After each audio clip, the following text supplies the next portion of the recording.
They'll likely establish something akin to people's republics along the border dividing Ukraine and what is internally Russian territory, much like how the DPR and LPR were formed. Well, they'll create some sort of Stavropol-Kuban People's Republic, or a Kursk-Voronezh one, in order to somehow protect themselves, to establish a buffer zone. All over the world, these issues have been resolved by creating buffer zones. So Ukrainian troops would enter that territory, create a buffer zone, establish these republics, sign agreements with them, and then recognize their independence from Russia. That's how it would happen. And then in some way they will attempt to nurture separatism within the rest of Russia, but that's highly unlikely to happen. The primary objective here is to denuclearize Russia and seize its nuclear weapons. If they don't confiscate the nuclear weapons over there... No, if, for example. All right. The deployment of nuclear weapons, in my assessment, is improbable. And in my opinion, it is likely.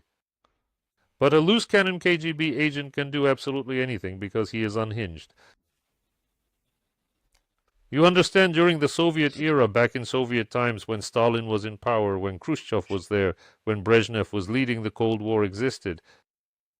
But back then no one ever considered the actual use of nuclear weapons. Now, however, it appears to me that they are contemplating it. You're lagging a bit. And this kind of sentiment is very bad. It's bad. Right? I don't know. Is my connection showing up as good? No, you're freezing on my end and the audio is choppy. All right. If, as a historian, if nuclear weapons were to be used, let's say, by Russia, could there be a counter-response from the Western powers? Well, perhaps so, undoubtedly. Most certainly it could be. From a historical standpoint, however, a situation like this could escalate into a full-scale nuclear conflict. It could be, yes, but how else? Do you really believe that if Putin uses nuclear weapons, the Americans will simply shrug it off and say, oh well, let him go ahead and use them? There must be some reaction. But they used them back in the day. Well, they did use them, yes. Only Japan didn't have nuclear weapons back then. They used weapons against, well, a country that did not possess nuclear weapons. And it'll be the same here. How is this situation the same? Ukraine has no nuclear weapons. Right, no nuclear weapons. So what? History just has a way of repeating itself. No, history doesn't repeat. Well, what if? You want it to repeat, huh? No, I truly do not wish for it to repeat. However, that specific possibility certainly does exist at this very moment.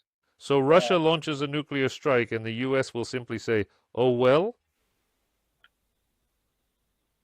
Well, the entire world simply shrugged it off and said, oh well, when the United States launched a nuclear strike on Japan? That was a full-scale World War II that impacted many nations. Secondly, there was no organization that represented the whole world. The League of Nations was effectively defunct since 1939, and the UN hadn't been established yet. There was no one to voice concerns, no forum where such a statement could be made. So, you shouldn't compare things that are incomparable. Mm-hmm. Why did the UN approve the Iraq invasion?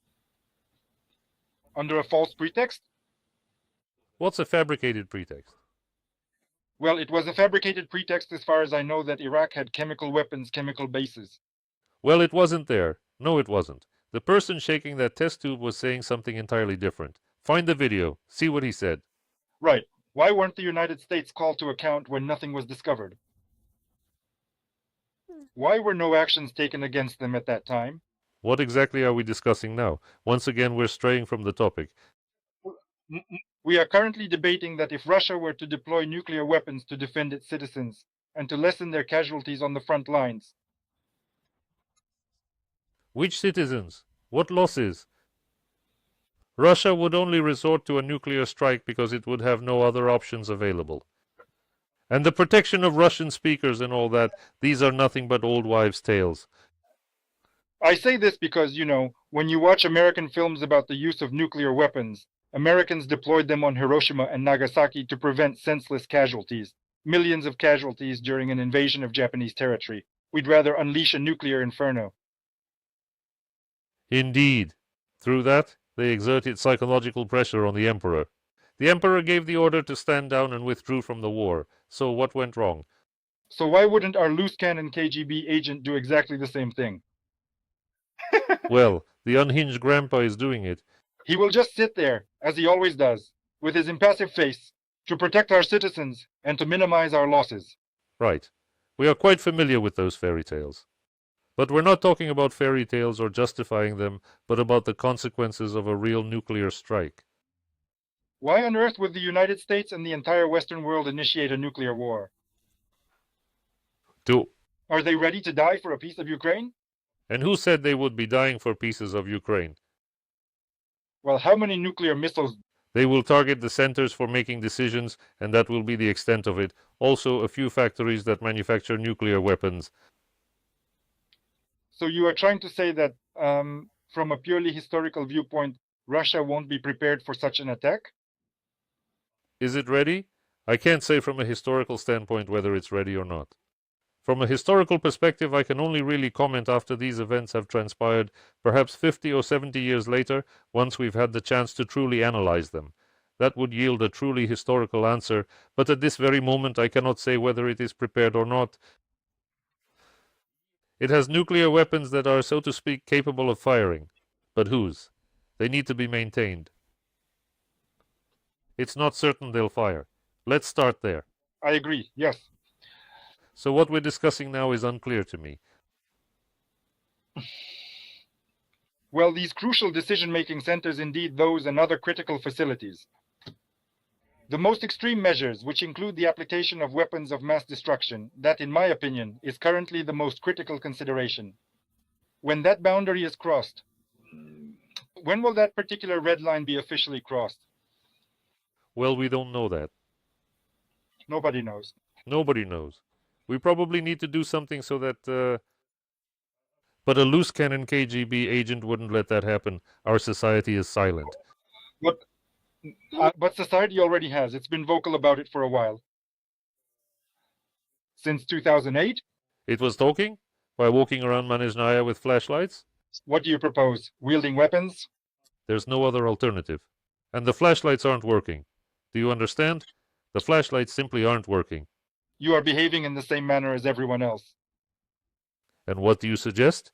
I don't know if it's written in the UN Charter or elsewhere, but if any governmental structure infringes upon your rights, the populace has the inherent right to depose it.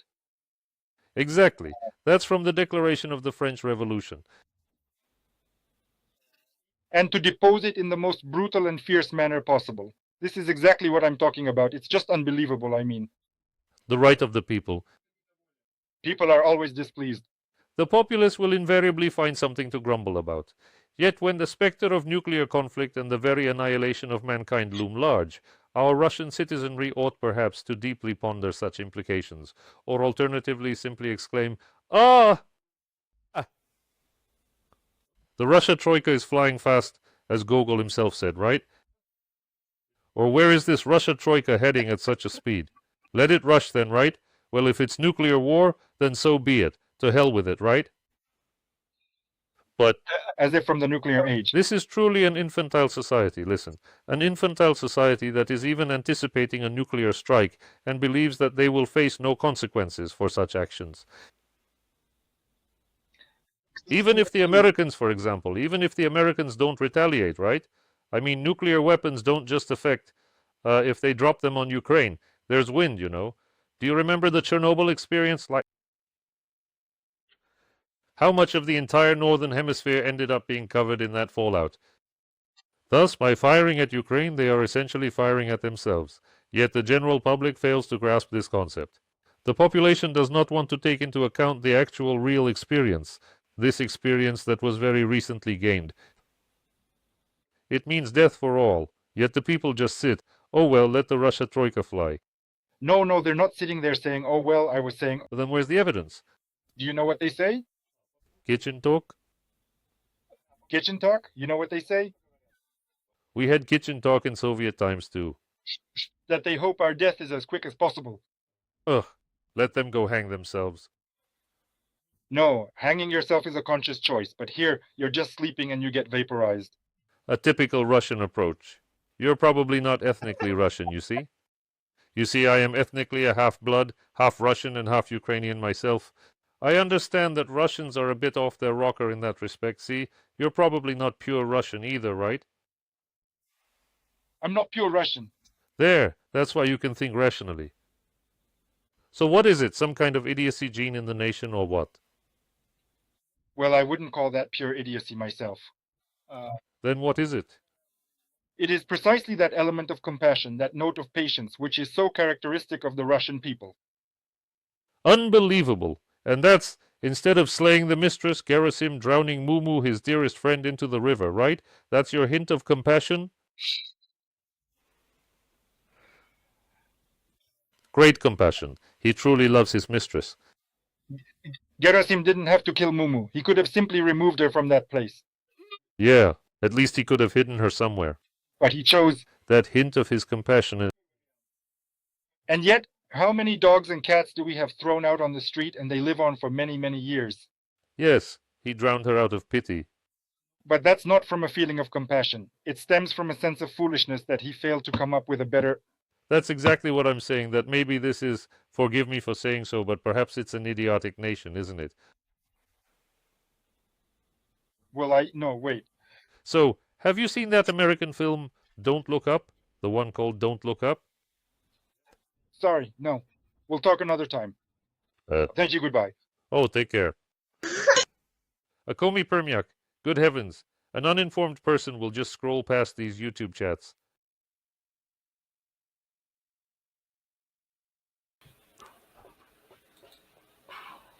Hello? Hello there. Israel. Catching Russians? Russians? No, I know. I catch collaborators, all kinds. Whoever appears, I catch. No, I watch you. You have interesting things. You can learn a thing or two. I just caught some Comey guy. An interesting person.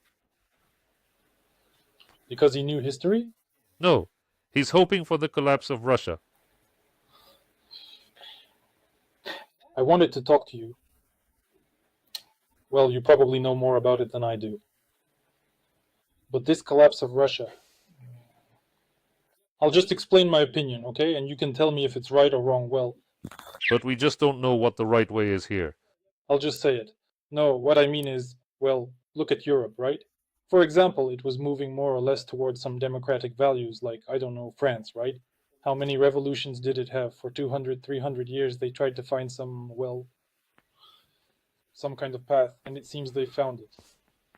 A more democratic country, right? More or less. How many years would Russia need to emerge into such a state? It's highly unlikely to happen within 30 years.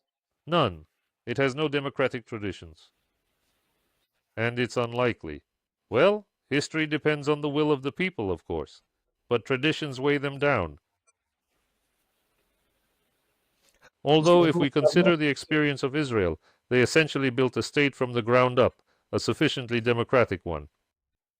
I mean, it really was created out of nothing. In Israel, they were literally building socialism there. Israel, regarding this question... That's a separate issue entirely. Whether it's socialism or not, that falls under domestic policy. What I mean to say is that democracy